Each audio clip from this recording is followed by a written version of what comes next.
चप्पल ली, पैरों में डाली, घर की तरफ चलने लगे तो उसे एक स्त्री के रोने की आवाज आई। तुम्हारे मन की शांति, तुम्हारे चित्त को शांति, तुम्हारे शरीर को आनंद, तुम्हारी बेचैनियों का इलाज कहाँ है? ध्यान से सुनिएगा। एक बार तो उसके मन में आया, रात्रि का समय, कोई स्त्री रो रही, मुझे क्या करना। लेकिन वो स्त्री इतनी जोर जोर से रो रही थी, कोई बात हृदय में ऐसे बैठ जाती है कि ना चाहते हुए भी जाना पड़ता है।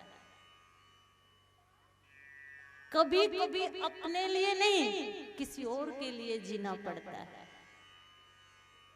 और कभी कभी अपने लिए नहीं, किसी और के लिए नहीं, उस परमात्मा की मर्जी में जीना पड़ता है। एक बार तो सेठ जी का मन नहीं था, लेकिन गए और जाके बोलते हैं, बहन जी आप क्यों रो रही है? उसने कहा, भाई साहब मेरा एक ही बेटा है, बीमार है, क्या करूं?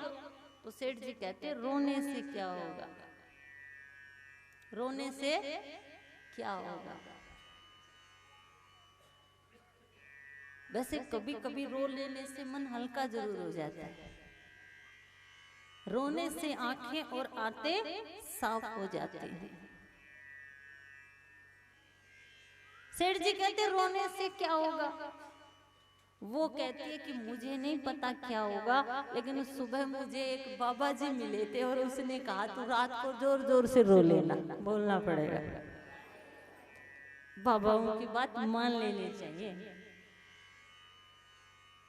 बस उस बाबा ने कहा था कि तू रात को जोर जोर से रोना, किसी और के आगे नहीं, उस परमात्मा के आगे। जब तुझसे ना सुलझे तेरे बिगड़े हुए धंधे, उसके हवाले कर दे बंदे, और जब कोई ना कर सके तो हर समस्या का समाधान परमात्मा करता है। बस बाबा ने कहा था इसलिए रोने लगी। सेठ जी कहते बहन रो मत, तो चुप हो जा। उसके बेटे को हॉस्पिटल में एडमिट करवाया, उसका खर्चा दिया और कहा ये ले, आज से तू, मेरी बहुत सारी फैक्ट्रियां हैं उनमें काम करना, मैंने तुझे नौकरी भी दे देता हूं। अब उस स्त्री को समझ में आया कि बाबा की बात मानने से क्या होता है।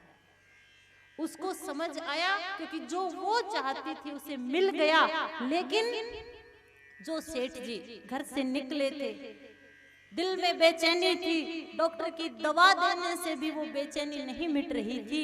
एक रोती हुई स्त्री को देखा, उसकी मदद की और उसके दिल को शांति मिली और उसकी बेचैनी दूर हो गई। तो जब तक आपके जीवन में किसी की मदद करने का भाव नहीं होगा, आप देख लीजिए, ये उदाहरण तो आपके सामने भी है। किसी असहाय की मदद जब दिन में आप करते हो तो आपके जीवन को एक अलग ही, आपके चित्त को एक अलग ही शांति मिलती है। तो इसलिए